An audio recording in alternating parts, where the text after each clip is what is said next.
There's a certain kind of quiet. It's not peace, it's the sound of something missing. Languages die, they fade away like old photographs. Words that once held worlds of meaning, stories, jokes, love songs, prayers, all gone, or going. This silence, it's heavy. It settles in places where vibrant cultures once sang their truths. It's a reminder of what we lose when we stop listening. The world becomes a little less interesting, a little less colorful, a little less human. Why care about a forgotten language, some might ask? It's just words, right? Wrong. A language is a map of a culture, it's the DNA of a people. It holds their history, their way of seeing the world, their unique wisdom. When a language dies, it's like a library burning down. Every book, every scroll, every piece of knowledge, turned to ash. We are poorer for it. This isn't just about linguistics, it's about heritage, it's about identity, it's about understanding the vast, beautiful tapestry of human experience. Dhan, coal country. Beneath the surface of industry and struggle there are whispers, echoes of a tongue almost gone. Join me, let's explore the forgotten language of Dhan. Dhan. The name itself tastes of coal dust, of earth torn open, but even here life finds a way.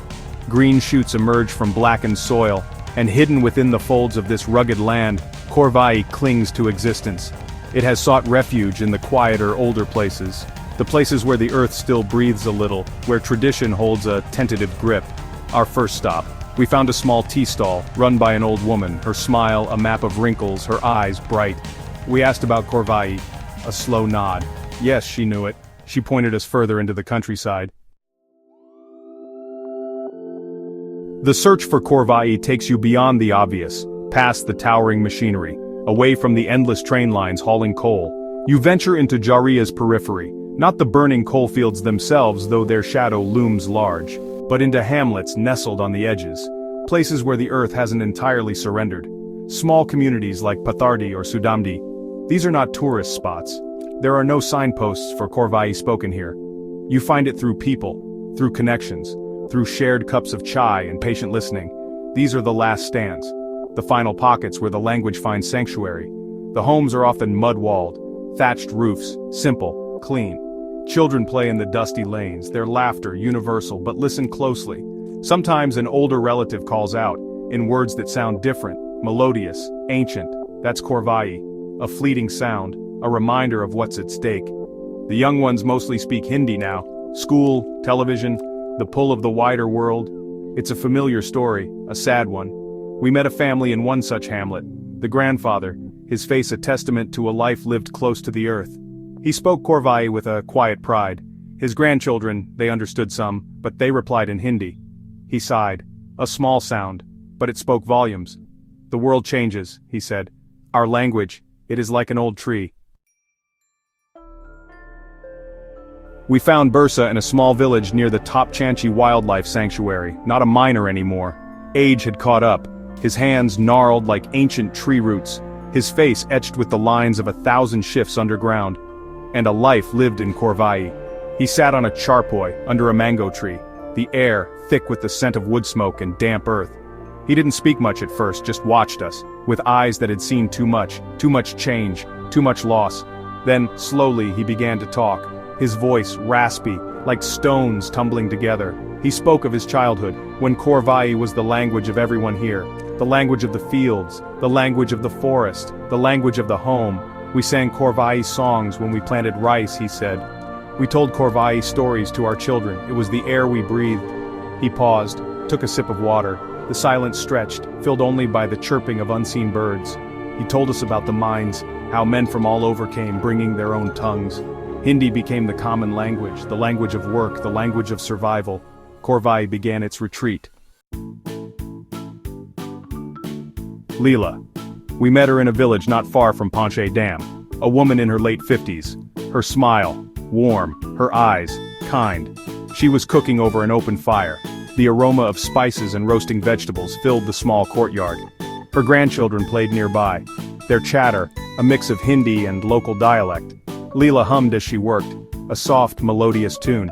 It wasn't a song we recognized, it was Corvai, a lullaby perhaps, or a folk song passed down through generations. She invited us to sit, offered us fresh, hot rotis, and a simple sabzi, food made with love, food that tasted of this place. She spoke Korvai with her husband, a gentle, flowing conversation. It sounded like water over smooth stones. We asked her about the language, about its place in her life.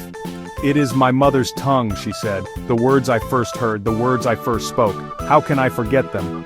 It is like forgetting my own mother." Leela told us stories of her grandmother, a woman who knew countless Korvai folk tales, tales of brave warriors, clever animals, and the spirits of the forest. She would tell us these stories every night. The history of Korvai isn't written in grand chronicles. You won't find it in mainstream textbooks. It's a history whispered, passed down through oral tradition, etched in the memories of its speakers, and perhaps hinted at in ancient rock shelters. In forgotten tribal art, its roots run deep, deeper than the coal seams that define Dhanbad today. This language belongs to the original inhabitants of this land, the people who lived in harmony with the forests, before the great upheaval. Before the black diamonds changed everything. Scholars, the few who have studied it, suggest Korvai is an old Munda language, or perhaps a unique offshoot, related to languages spoken by other Adivasi communities in the Chota Nagpur Plateau. It carries echoes of a time when this region was a vast expanse of trees and rivers, when life was governed by the rhythms of nature, not by the relentless demands of industry. The vocabulary of Korvai is rich in words for flora, fauna, forest spirits, things that mattered in that older world. The arrival of coal mining, starting in the late 19th century, was a cataclysm. It brought waves of migrants, new languages. Korvai isn't just a collection of words, it's a living, breathing culture. Or at least it was, and in some ways, still is. Its heartbeat can be found in the rituals, the festivals, the social customs that bind the Korvai-speaking community. These are the moments when the language comes alive, when it's performed, celebrated, passed on, even if only among a dwindling few. These traditions are the threads that connect the present to a vibrant past, a past that refuses to be entirely erased. Think of the harvest festivals, Sohrai perhaps, or Karam. While these are celebrated by many communities in the region, the Korvai people have their own unique songs, their own specific prayers, their own dances, all performed in their ancestral tongue. The elders lead the rituals, chanting ancient verses, telling stories that explain the meaning of the ceremonies. The young ones watch, they listen, sometimes they participate. These festivals are a crucial space for intergenerational transmission of the language, and the culture it carries. Music and dance are central to Korvai culture. The rhythms are often tied to the agricultural cycle, or to important life events, weddings, births, funerals. So what happens when the last speaker of Korvai closes their eyes for the final time? What is lost? It's more than just a vocabulary list, more than grammar rules. It's a unique way of seeing the world, a perspective shaped by generations of experience in this specific land. It's the stories Bursa's father told him, the lullabies Leela sings, the collective memory of a people. When that last word fades, a part of humanity's rich tapestry unravels, and the silence it leaves behind is a profound one. This isn't just happening in Dhanbad, it's a global crisis. Languages are disappearing at an alarming rate, pushed aside by dominant tongues, by globalization, by modernization, by indifference.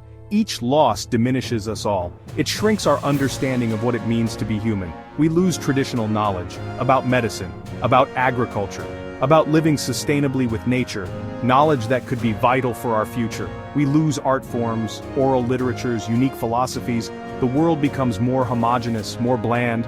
Preserving a language like Korvai isn't about freezing it in time. It's not about resisting change. Languages evolve, they adapt. But it is about giving its speakers a choice, the choice to maintain their heritage, the choice to pass it on to their children. It's about creating spaces where the language can be used, valued. Keep listening, keep exploring. This journey into the world of Korvai, it's just a glimpse, a small window into a much larger story, a story of resilience, of beauty, of loss, and hopefully of renewal.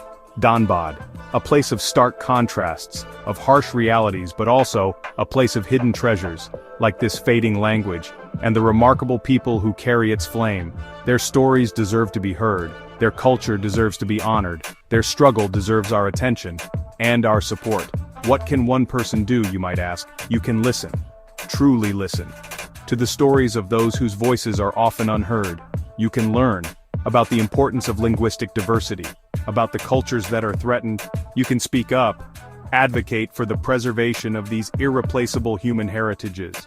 You can support organizations working on the ground, helping communities revitalize their languages, helping them keep their traditions alive. Every action, no matter how small, makes a difference. It adds a voice to the chorus.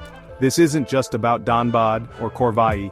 All over the world there are similar stories unfolding, forgotten languages, endangered cultures,